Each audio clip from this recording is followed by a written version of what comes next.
कौन बोल रहा है? चिल्ला मत और मेरी बात अच्छी तरह से अपने भेजे में उतार ले।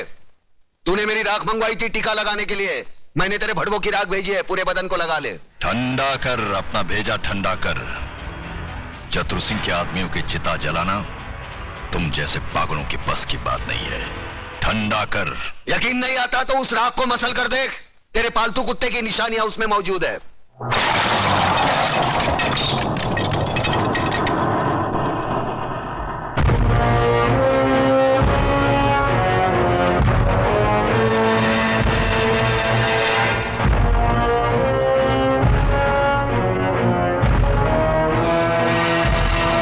अबे हराम के, तूने जलती हुई आग में हाथ डाला है। हम तुम्हें ऐसे जलाएंगे कि तेरे चाहने वालों को गंगा में बहाने के लिए तेरी राख भी नसीब नहीं होगी। अरे मुझे जलाने की बात छोड़, मैं तो तुझे ऐसी मौत मारूंगा ना तो तुझे जमीन नसीब होगी ना आसमां। अतुल भाई, अतुल भाई, अतुल भाई गजब हो गया। अतुल भाई गजब हो गया। अतुल भाई बाहर आकर देखो तो सही। क्या हुआ कल्याण जी भाई? अरे क्या हुआ? क्या नोटिस लग गई, 24 घंटे में बस्ती खाली करनी पड़ेगी। बस्ती किसी की बाप की जागीर है कि खाली करनी पड़ेगी? खाली तो करनी पड़ेगी भाईजान, क्योंकि अब इस बस्ती का मालिक चतुर सिंह है। लक्ष्मीदास जी ने बस्ती बेच दी और नोटिस पढ़कर हम लोग आए हैं। अरे भाड़ में क्या वो नोटिस और भाड़ में क्या चतुर सिंह? मैं भी नोटिस फाड़ के चतुर सिंह की तो। नहीं अतुल, तुम ऐसा नहीं करोगे, इससे हमारा केस बिगड़ जाएगा। उन लोगों ने अगर कानूनी तौर पर बस्ती हटाने की कोशिश की है तो हम भी कानून का सहारा लेंगे। चलो मेरे साथ। कानून हर किसी के लिए बना है, लेकिन अदालत की नजर में जो गैर कानूनी है उसके लिए एक जज की हैसियत से मैं कुछ नहीं कर सकता। यह स्टे ऑर्डर नामुमकिन है। मगर जज साहब, अगर मेरे पिताजी ने चतुर सिंह को जमीन बेची होती तो कम से कम मुझे मालूम तो होता, उसके कागजात होते मेरे पास। जज साहब, जिस तरह आपने 24 घंटे में कानूनी तौर पर हजारों लोगों को बेघर करने का नोटिस जारी कर दिया, उसी तरह उसे रोकने का भी तो कोई कानून होगा। मिस मेघा, सलाह के लिए वकील होते हैं, जज नहीं। जज का काम है सिर्फ फैसला सुनाना। जानती हूँ जज साहब, अच्छी तरह जानती हूँ कि इस बार भी आपने पैसे खाकर बड़े होशियारी से शुक्रवार की शाम को यह फैसला सुना दिया। आज सैटरडे है, कल संडे और परसों नवरात्रि की छुट्टी। लेकिन इतना याद रखना जज साहब, ये जो गरीबों की बद्दुआएं और चीखें हैं ना, ये सह नहीं जाती। और जब ऊपर वाला अपना फैसला सुनाएगा तुम भी बच नहीं पाओगे। चतुर सिंह, ऊपर वाले के हाथ से तू बचे ना बचे, लेकिन मेरे हाथ से तेरे को कोई नहीं बचा सकता। अगर एक बाप की औलाद है तो एक बार मेरे सामने आकर दिखा। तू भौंकता बहुत है आराम के, और भौंकने वाले कुत्ते हमें पसंद नहीं। दादा का खून हो गया। किसने किया खून? अरे छोड़ो ये सब बातें, मुझे तो चिंता यह है कि शहर का क्या होगा, हम सब का क्या होगा। बहस मत करो कमिश्नर। जो आदमी चतुर सिंह जैसे खतरनाक आदमी की चिता जला सकता है, वो तो हमको कभी भी शमशान घाट पहुंचा सकता है।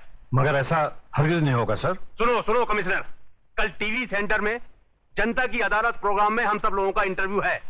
ऐसा बंदोबस्त होना चाहिए वहां पर कि परिंदा भी पर न मार सके, समझे?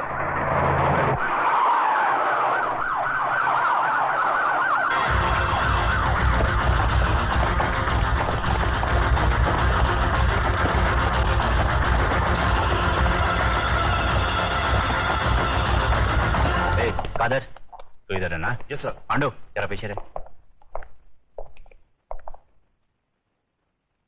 आज जनता की अदालत में जनता के सामने जनता के प्रतिनिधि मंत्री श्री बबन राव देशमुख, विपक्ष के नेता श्री चंद्रसेन आजाद, कानून के रक्षक इंस्पेक्टर सत्यवादी दुबे, न्यायमूर्ति श्री हुक्म अली जाबिर तथा इस शहर के सबसे बड़े बिल्डर मिस्टर योगराज अपराधी के रूप में यहाँ मौजूद हैं। इन सब पर यह आरोप लगाया गया है कि शहर में जो हाल ही में दंगे फसाद हुए हैं, जो हत्याएं हुई थी, वो सब इनकी मिलीभगत थी। क्या ये सच है देशमुख जी?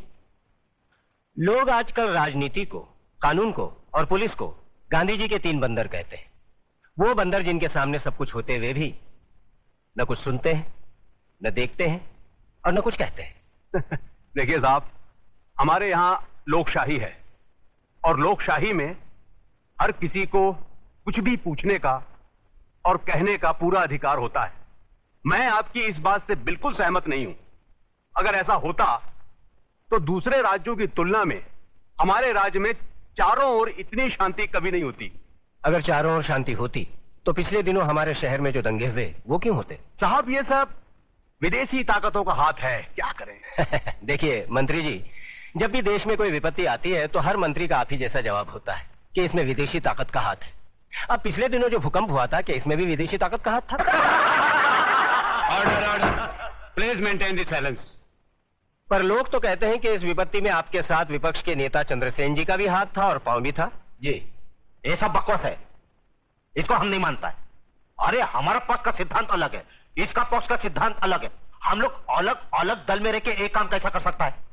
ये सब गुंडा लोग का काम है, बात करता है। चंद्रसेन जी बिल्कुल ठीक कह रहे हैं, ये तो पुलिस को बिना मतलब बदनाम किया जा रहा है। नहीं, ये तो आप कहते हैं, पर लोग तो कहते हैं कि जब दंगे भड़के तब दंगे वाली किसी भी जगह पर पुलिस सही वक्त पर नहीं पहुंची थी। अरे यही तो अपनी पुलिस की असली निशानी है, जब सब कुछ खत्म हो जाता है उसके बाद पुलिस आती है।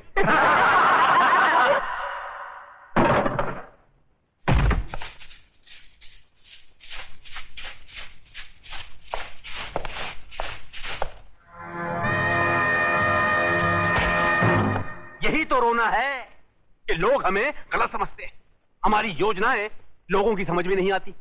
अब आप ही बताइए, झोपड़पट्टी की जगह साफ सुथरी कॉलोनी बने, टूटे फूटे गांव की जगह राहगीरों के लिए रिसोर्ट बने, इसमें देश की तरक्की नहीं है? बोलिए। पर लोग तो कहते हैं इसमें आपकी तरक्की ज्यादा होती है, सारा धन आप सब लोग मिलकर बटोर लेते हैं और डकार तक नहीं लेते।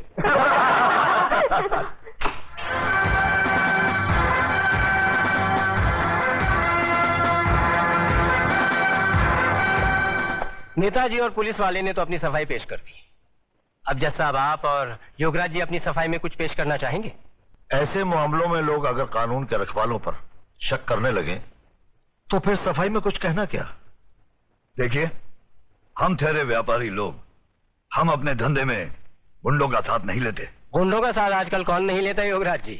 अब तो माफिया वाले भी राजनीति में उतर आए हैं और आजकल नेता लोग भी अपने क्रिमिनल रिकॉर्ड की बुनियाद पर ही चुने जाते हैं। क्यों देशमुख जी, आप तो नेता बनने से पहले दमन से चांदी की स्मगलिंग क्या करते थे? देखिए देखिए, ये मुझ पर झूठा बेकार का इल्जाम लगाया गया है। नहीं नहीं, आप स्मगलिंग करते थे या नहीं करते थे? बस। वैसे मैं भी इस बात को नहीं मानता, क्योंकि हर बड़े नेता को बदनाम करने के लिए लोग कुछ भी बोलते हैं। क्यों चंद्रसेन जी? एकदम सच बोलता है। आपके हर सवाल का मैं एक ही जवाब दूंगा कि अगर जनता की नजर में हम गुनहगार हैं तो फिर जनता खामोश क्यों है? बोलिए, क्यों हमें पिछले 15 साल से इस राज्य में चुनाव जिता रही है? जज साहब, हम पर लगाए गए सारे इल्जाम बेबुनियाद हैं। हमारी सफाई में मेरा यही जवाब है। अब फैसला आपके और जनता के हाथ में है, सुनाइए। अरे असली अदालत आज तक हमारे खिलाफ फैसला नहीं सुना सकी तो ये जनता की अदालत क्या खास सुनाएगी? देशमुख, तुम कभी कभी सच बोलता है।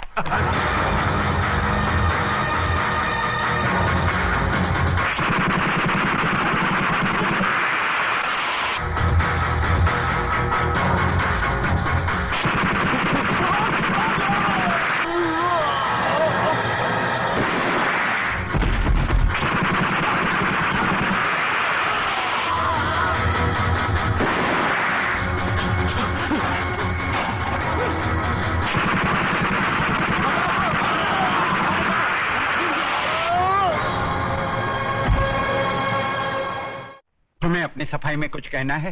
क्या कहना है? जो करना था कर दिया, जो किया वो सोच समझ कर किया। अब कहना आपको है। फैसला सुना दीजिए, मुझे मंजूर है।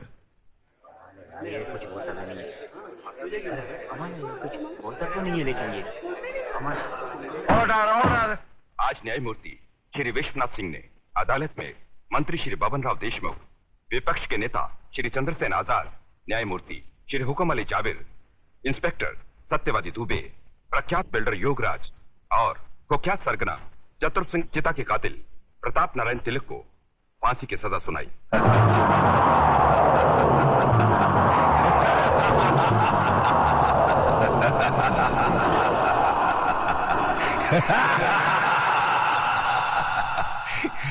जिंदा आदमी के खून के इल्जाम में फांसी की सजा। देखा पकिया, हमें तो माता के आशीर्वाद और बुलेट प्रूफ जैकेट ने बचा लिया, मगर वो हराम का कानून की मौत नहीं। चतुर सिंह चिता की दी हुई मौत से मरेगा। पता करो कौन से जेल में है।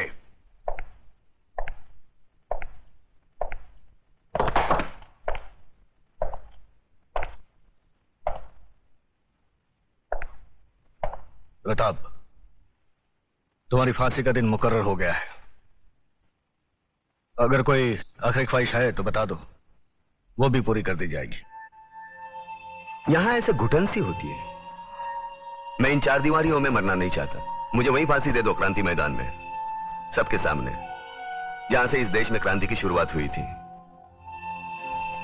यहां ऐसे मरो तो जरा ज्यादा मरो, इतना सा मरने से क्या फायदा। सर, प्रताप से कोई मिलने आया है। मिलने दो।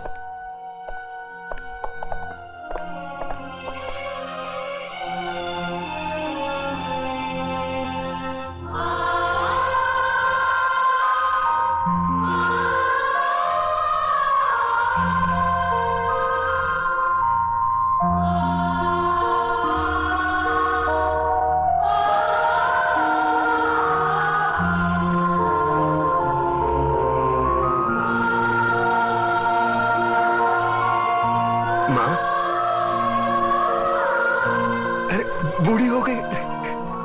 बूढ़ी रो काय को रे तू? नहीं रे, ये तो खुशी के आंसू है। सोचा था जिंदगी भर तेरा मुंह नहीं देखूंगी, लेकिन तेरे बारे में अखबार में पढ़ा तो रहा नहीं गया मुझसे, और मैं चली आई अपने बेटे के पास। कैसा है रे तू? बेटा, आज तूने तिलक खानदान के नाम पर सचमुच यश का तिलक लगा दिया। मैं खुश हूँ, बहुत खुश हूँ। अब तो भगवान से यही प्रार्थना करूंगी कि तुझे जन्मों जन्म मेरा ही बेटा बना कर। नहीं माँ, अगले जन्म में किसी मंदिर या मस्जिद की ईंट बनकर जिंदगी भर वहां रोता रहूंगा। इस जिंदगी का रोना मेरा बाकी है।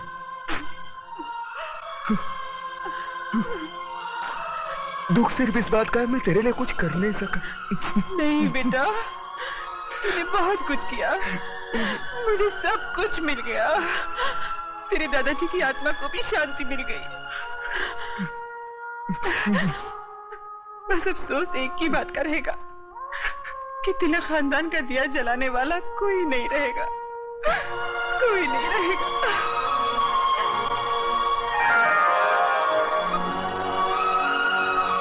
ये देख, अपनी बहू के लिए रखे थे, लेकिन अब तो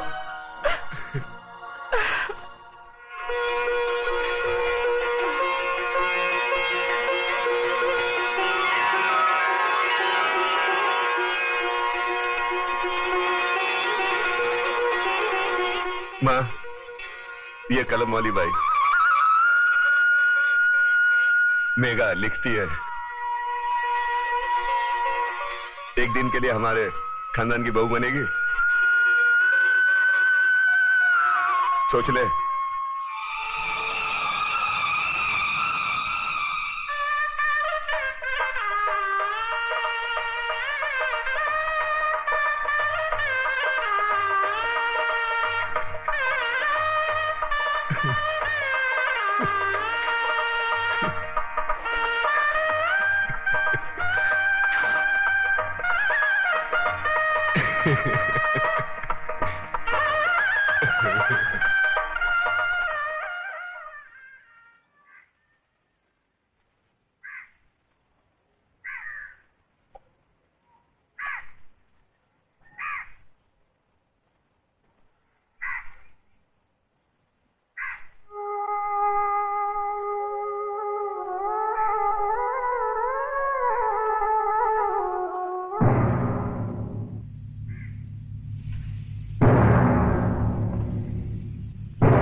आ गए मेरी मौत का तमाशा देखने।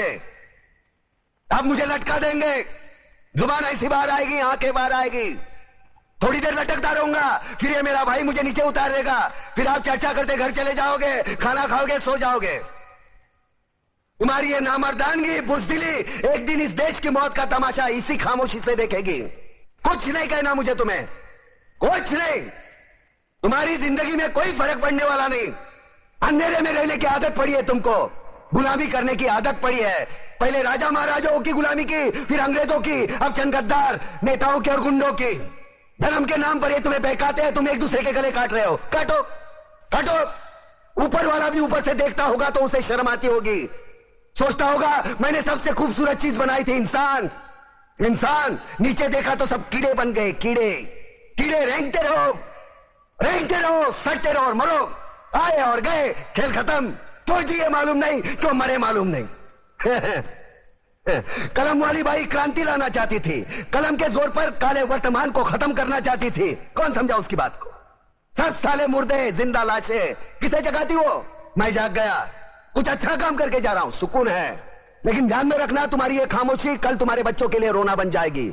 ये कानून वाले, वर्दी वाले नेता, इन्होंने अपना ईमान बेच दिया। एक दूसरे को जलाते वक्त तुम्हारा ईमान कहां गया था? भाड़ में।